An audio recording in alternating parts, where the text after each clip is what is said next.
Viewers, আজকে আপনাদেরকে দেখানোর চেষ্টা করব নতুন ডিমে আসা হাঁস এবং এগুলা কত পার্সেন্ট ডিমে আসছে এবং এগুলার কয়টা ভ্যাকসিন করা হয়েছে এবং কি কি ভ্যাকসিন করা হয়েছে এবং এগুলাকে আমরা কিভাবে পালন করছি এবং এগুলাকে কোথায় পালন করছি এবং কতটুকু পানির মধ্যে আমরা পালনটা করছি এবং এগুলার খাবার কি দিচ্ছি সেই সম্পর্কে থাকবে আজকের ভিডিওতে। পুরো ভিডিও জুড়ে আমি আছি মোহাম্মদ ফজল রাব্বি, সঙ্গে থাকুন। ভিউয়ার্স, আমার পিছনে যে হাঁসগুলো দেখতে পাচ্ছেন এখানে সবগুলা কিন্তু অরিজিনাল কাহি ক্যাম্বেল এবং এখানে দুই কালারের হাঁস রয়েছে, একটা হলো আপনার বাদামি আর একটা হলো চড়ুই, কিন্তু সবগুলাই কিন্তু আপনার কাহি ক্যাম্বেল হাঁস। এগুলাকে কিন্তু আমরা ছোটো থেকে একেবারে ডিম থেকে ফুটিয়ে বোর্ডিং করে কিন্তু এই পর্যন্ত নিয়ে আসছি। আপনারা জানেন যে একটা জিনিস যদি দীর্ঘদিন পালন করা হয় সেটার ভিতরে একটা মায়া কাজ করে, টান কাজ করে। তারপরে কিন্তু আমাদের যেহেতু হাঁস বিক্রি করা বিজনেস, সে কারণে আমরা বিক্রি করতে হয়। যেমন এখন এটা বিক্রির উপযুক্ত হয়ে গেছে বা এটার চাহিদাও ভালো, সে কারণে এটা এখন বিক্রি করব। যারা কিনতে চাচ্ছেন আমাদের ভিডিও স্ক্রিনে দেওয়া নাম্বারে যোগাযোগ করতে পারেন, ওই নাম্বারে ইমো আছে, হোয়াটসঅ্যাপ আছে। তো প্রিভিয়াস এই হাঁসগুলো হলো আপনার এখানে 1000 হাঁস রয়েছে এবং সবগুলোই অরিজিনাল কাকি ক্যাম্পের সাথে তো বললাম, এবং এখানে 3টা ভ্যাকসিন করা হয়েছে, ডাক কলেরা, বুস্টার ডোজ, ডাক প্লে, তিনোটাই কিন্তু করা হয়েছে। এবং 3টা ভ্যাকসিন যখন প্রয়োজন হয়েছে, যখন ভ্যাকসিনের সময়, তখনই কিন্তু আমরা এই ভ্যাকসিনগুলো করছি।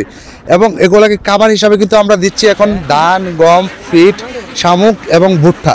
এবং আমরা কিন্তু খাবারটা যে দিচ্ছি সবগুলো খাবার কিন্তু মিক্স করে দিচ্ছি। দেখেন, এখন যদি আমরা ফিডটার পরিমাণ বেশি দিই, দেখা যাচ্ছে হাঁসের চর্বি হয়ে যাবে, ডিমের প্রোডাকশন কমে আসবে।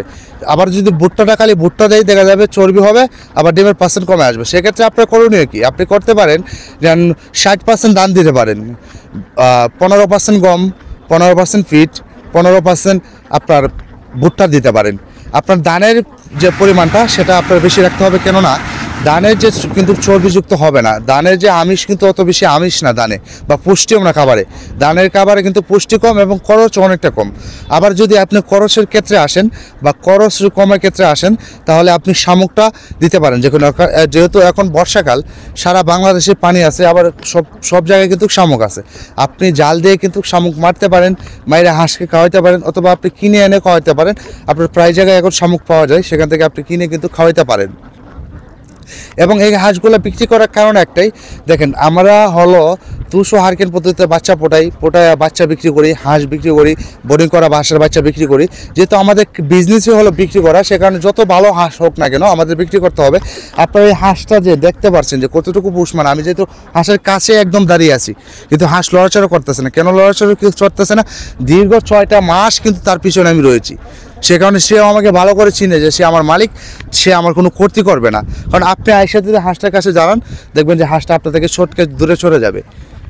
তো প্রিভিয়াস যারা এই হাঁসগুলো কিনতে চাচ্ছেন, আমাদের ভিডিও স্ক্রিনে দেওয়া নাম্বারে যোগাযোগ করতে পারেন ইনশাল্লাহ। আর আপনারা খাবারটা ঠিক মতন মেনটেন করার চেষ্টা করবেন। এখন যেহেতু এটা ডিমে চলে আসছে, সেক্ষেত্রে যদি খাবারের পরিমাণটা বেশি হয়, দেখা যাবে হাঁসটা চর্বি হয়ে যাবে, হাঁসের ওয়েট হয়ে যাবে, হাঁসের ডিমের প্রোডাকশন কমে আসবে। সেক্ষেত্রে আপনাকে মিক্স খাবারটা আবশ্যক, আপনার দিতেই হবে, মিক্স খাবার দিতে হবে। এবং পরিমাণ কোনোটা বেশি দেওয়া যাবে না। ধানের পরিমাণটা বেশি দিতে পারবেন, শামুকের পরিমাণটা বেশি দিতে পারবেন। আবার শামুক শুধু খরচে কমানোর জন্য না, শামুকের কিন্তু আরও অনেক গুণ রয়েছে। যেমন হাঁসের ডিমের কলস যেটা আছে ওটা শক্ত হবে, তারপরে হাঁসের ডিম বড় হবে। এই যদি আপনি যদি শামুকটা খাওয়ান, তাহলে হাঁসের ডিমের সাইজটা যেটা আছে সেটাও কিন্তু বড় হবে, আবার ডিমের কলসটাও শক্ত হবে। আর যদি ডিমের কলসটা শক্ত হয়, তাহলে আপনার জন্য ভালো হবে যে একটা ডিম যদি আপনার হাঁসে লড়াচড়া করে, তারপরে কিন্তু ডিমটা ভাঙবে না। কারণ হাঁস যখন আপনি খামারে নেবেন, যখন ডিম পারবেন, তারা এক জায়গা থেকে আরেক জায়গায় দৌড়বে, দেখা যাবে ডিমের ক্ষতি হবে। যদি আপনি শামুকটা খাওয়াইতে পারেন, ডিমের কলসটা শক্ত হবে, আপনার ডিমটা ভাঙবে না। সেই জিনিসটা আপনি খেয়াল রাখবেন, শামুকটা কিন্তু দেওয়ার চেষ্টা করবেন, তাহলে আপনার খরচাও কমবে এবং ডিমের কলসও শক্ত হবে এবং ডিমের সাইজও বড় হবে। আর যদি ডিমের সাইজ বড় হয়, বাজারে মূল্য পাবেন বেশি। আর এখন যদি আপনি বাড়িতে বেকার বসে না থেকে আপনি যদি হাঁস পালন শুরু করেন, দেখা যাচ্ছে যে আপনি মাস শেষে একটা বড় ধরনের অ্যামাউন্ট পাবেন। দেখেন, হাঁস পালন এমন একটা জিনিস, বেকারত্ব দূর করার জন্য আপনি লস ছাড়া বিজনেস করার মতো এরকম একটা পলিসি। হাঁসটা হলো আপনার যদি মারা না যায়, তাহলে আপনি হাঁস পালন করে লাভবান হতে পারবেন। আর যদি মারা যায়, তাহলে আপনার কপাল পোড়া, আপনার লস হবেই। হাঁস এমন একটা প্রাণী, হাঁস যদি জীবিতও তাকে ডিম নাও দেয়, তারপরে হাঁসের বাজারে মূল্য আছে মাংসের ক্ষেত্রে অনেক বেশি। দেখেন এখন যেটা যখন 1.5 কেজি প্লাস হয়ে যাবে, যখন সামনে শীতকাল, তখন মাংসের জন্য আপনার অনেক হাঁস টানবে, অনেক চাহিদা। কারণ শীতকালে যেহেতু হাঁসের মাংস যেহেতু শরীরের জন্য উপকারিতা বা শরীরের তাপমাত্রা নিয়ন্ত্রণ করতে পারে, অনেকটা তাপমাত্রা উপরে নিয়ে যায়, সেক্ষেত্রে শীতকালে কিন্তু হাঁসের চাহিদা সবচেয়ে বেশি থাকে। যদি হাঁসটা আপনার ডিমও না পারে, তারপরে আপনি বাজারে বিক্রি করতে পারবেন অনেক বেশি মূল্যে। হাঁস পালন বলতে গেলে এক কথায়, আপনি যদি হাঁসটা না মরে তাহলে আপনি লাভবান, যদি মরে তাহলে আপনি লসমান, এটাই। প্রিয় ভিউয়ার্স, আরেকটা খাবার কিন্তু আপনি খরচ কমানোর জন্য জরুরি করতে পারেন, বলতে গেলে এটা ফ্রিতে খাবার। এখন বলতে পারেন ভাই যে ফ্রি খাবার কোনটা? আপনি যেখানে পানি আছে, আপনি যখন হাঁসটা পানিতে রাখবেন, দেখা যাচ্ছে অনেক কচুরে পোনা আপনার হাঁসের খামারের দিকে আসবে, অথবা পানির সাইডে যেখানে আছে বর্ডার আছে, ওই বর্ডারে কিন্তু কচুরি পোনা লাগবে। এই কচুরি পোনাগুলোকে আপনি আমরা যেভাবে এরকম দিছি, দেখেন হাঁসগুলো কিন্তু কচুরি পোনাগুলো খাচ্ছে, এবং তাই আমাদের কিন্তু এখান থেকে প্রফিট হচ্ছে। এখানে কিন্তু আমরা খাবার খরচ কমে যাচ্ছে। এই যে কচুরিপোনা, অনেকগুলো কচুরিপোনা দিয়েছিলাম, সবগুলো কে শেষ করে ফেলছে তারা। পরবর্তীতে কিন্তু আমরা আরও কচুরিপোনা তাদেরকে দিব, দেখা যাচ্ছে যে আমাদের খরচ কমবে। আপনি যদি হাঁস পালন হন, আপনি যদি খামারি হতে চান, আপনার সবসময় টার্গেট থাকতে হবে যে খরচটা কোন দিক দিয়ে কমাতে হবে। আর যদি আপনি খরচ কমাতে পারেন, তাহলে দ্বিগুণ লাভবান হতে পারবেন। যদি খরচ কমাতে নাও পারেন, তাও সমস্যা নেই, তাও ইনশাল্লাহ আপনি লাভবান হতে পারবেন। কারণ দেখেন, কাকি ক্যাম্বেল হাঁস আপনার বছরে 300 থেকে 320টা ডিম দিবে। সেক্ষেত্রে একটা বাজারে ডিমের মূল্য আছে হয়তো বা আপনার 17 টাকা, 18 টাকা, অনেক জায়গায় বেশি আছে, কমও আসে, সেটা বলতে পারবো না। কিন্তু আমাদের এখানে বর্তমানে বাজার আছে 17 টাকা, 18 টাকা।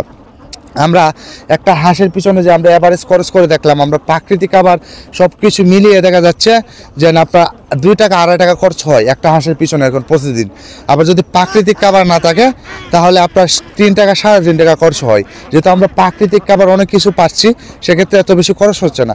আর আমরা কিন্তু অল্প পানিতে কিন্তু হাঁসটা পালন করছি। আপনার এমন না যে আহামরি না যে আপনার অনেক বেশি পানিতে হাঁসটাকে পালন করতে হবে, তা কিন্তু না। আপনি অল্প পানিতেও কিন্তু হাঁসটা পালন করতে হবে পারবেন। আপনার শুধু এতটুকু পানি ভালো হবে যাতে হাঁসটা গোসল করতে পারে বা হাঁসটা একটু চলাফেরা করতে পারে, ওইরকম পানিতে কিন্তু আপনি হাঁস পালন করতে পারবেন। তো প্রিয় ভিউয়ার্স, যারা এই হাঁসগুলো অর্ডার করতে যাচ্ছেন, আমাদের ভিডিও স্ক্রিনে দেওয়া নাম্বারে যোগাযোগ করতে পারেন। আমরা কিন্তু 24 ঘন্টায় আপনাদের পুনরায় অপেক্ষায় থাকবো। এবং যারা অর্ডার করতে চাচ্ছেন, আমাদের নাম্বার দিয়ে কল করুন। এই নাম্বারে ইমো রয়েছে, হোয়াটসঅ্যাপ রয়েছে, আপনি কল করতে পারেন সরাসরি কন্ট্যাক্টে, অথবা এই মুহূর্তে হোয়াটসঅ্যাপে কল করতে পারেন। আপনার কলটা অবশ্যই আমরা রিসিভ করবো এবং আপনার সাথে কথা বলবো, এবং আপনার হাঁস পালন সম্পর্কে আমরা পরামর্শ দেবো। যতটুকু পরামর্শ দিলে আপনি লাভবান হতে পারবেন, বা যে টিপস আছে হাঁস পালন করে লাভবান হওয়ার, সেটা আমরা দেওয়ার চেষ্টা করব। ভিডিওতে তো এত কিছু বলা যায় না, বা বললে দেখা যাচ্ছে একটা লং টাইম ভিডিও হয়ে যায়। লং টাইম ভিডিও হলে মানুষ গ্রহণ করতে চায় না। সেক্ষেত্রে আজকে এখান থেকে বিদায় নিচ্ছি। দেখা হবে অন্য কোনো ভিডিওতে, অন্য কোনো পর্বে। ততক্ষণ ভালো থাকুন, সুস্থ থাকুন। আসসালামু আলাইকুম।